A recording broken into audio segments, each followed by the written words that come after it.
اللهم إني أسألك علما نافعا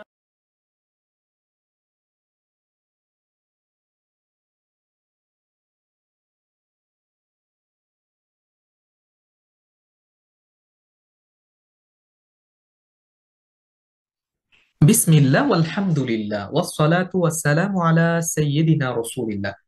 ইলমান নাফিয়া কর্তৃক আয়োজিত কোরআন পড়ি তাজবিদ শিখে প্রোগ্রামে আপনাদেরকে স্বাগত জানাচ্ছি। আমি হাসান মুহিবুল্লাহ। আমরা বেসিক ক্লাসগুলা করতেছিলাম, সেখানে আমরা নুন সাকিন এবং তানউইনের প্রকারগুলা পড়তেছিলাম। আজকে আমরা পড়ব নুন সাকিন এবং তানউইনের ইকফা নিয়ে।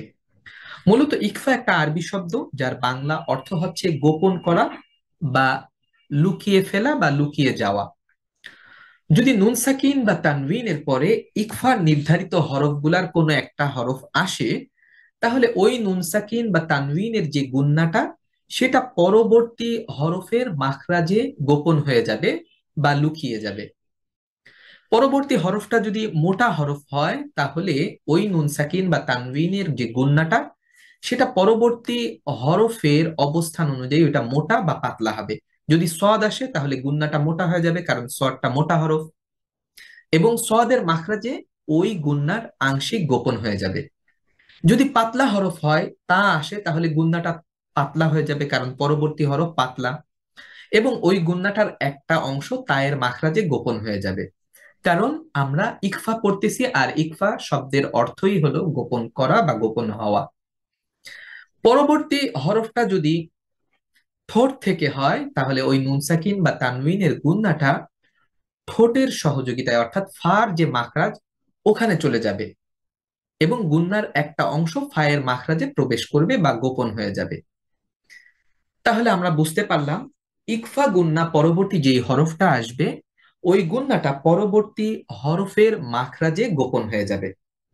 পরবর্তী হরফটা যদি মোটা হয়, গুন্নাটা মোটা হবে। পরবর্তী হরফটা যদি পাতলা হয়, গুন্না পাতলা হয়ে যাবে।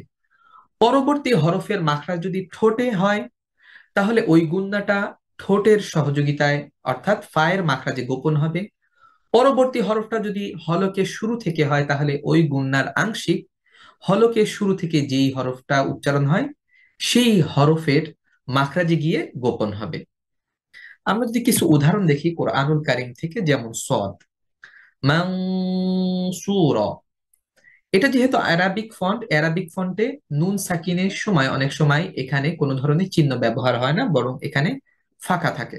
এটাও ঠিক তেমনি ভাবে আমাদেরকে মনে মনে ধরে নিতে হবে এখানে একটা সুকুন চিহ্ন আছে। তবে যখন আমরা যদি বাংলাদেশ থেকে প্রকাশিত কোরআন গুলা পড়ে থাকি, তাহলে এই নুনের উপরে এরকম একটা সুকুন চিহ্ন থাকবে।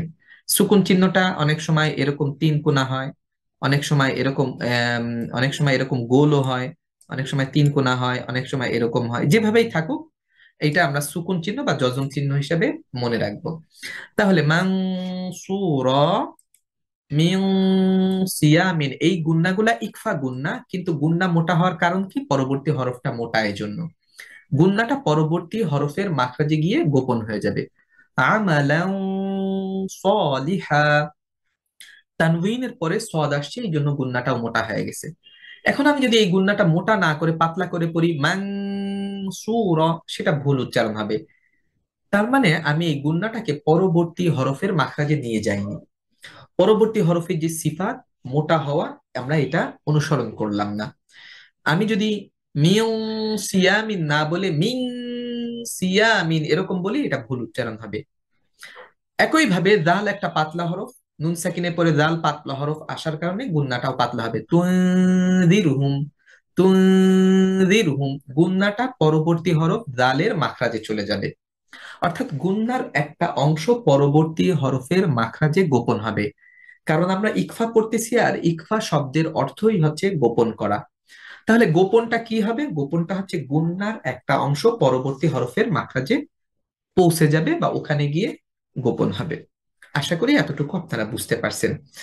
আমরা ইকফার যে নিয়মগুলা, সেগুলা আপনাদের কাছ থেকে শুনবো, এবং এখানে যে শব্দগুলো আছে, এগুলা আপনাদের কাছ থেকে আমি উচ্চারণগুলা শুনবো, কখন মোটা হবে, কখন পাতলা হবে, কখন ফায়ের উচ্চারণটা ঠোঁটের সহযোগিতায় উচ্চারণ হবে, কখন গুন্না পরবর্তী হরফটা যদি হলকের শুরু থেকে হয় অর্থাৎ কফ হয়, তাহলে কিভাবে মোটা হবে এবং হলকের শুরু থেকে উচ্চারণ হবে, সেগুলো আমরা আপনাদের কাছ থেকে এক এক করে এই ক্লাসটা শেষ হওয়ার পরে শুনবো ইনশা আল্লাহ তাআলা। এবং এই নিয়মগুলো আমরা শিখে শুদ্ধ করে যাতে আমরা কোরআন তেলাওয়াত করতে পারি, সেই তৌফিক আল্লাহ সুবহানাহু ওয়া তাআলার কাছে আমরা কামনা করতেছি। পরবর্তী পর্বে নতুন কোনো বিষয় নিয়ে কথা হবে সেই প্রত্যাশায় আজকে এই পর্যন্ত। আসসালামু আলাইকুম ওয়া রাহমাতুল্লাহ।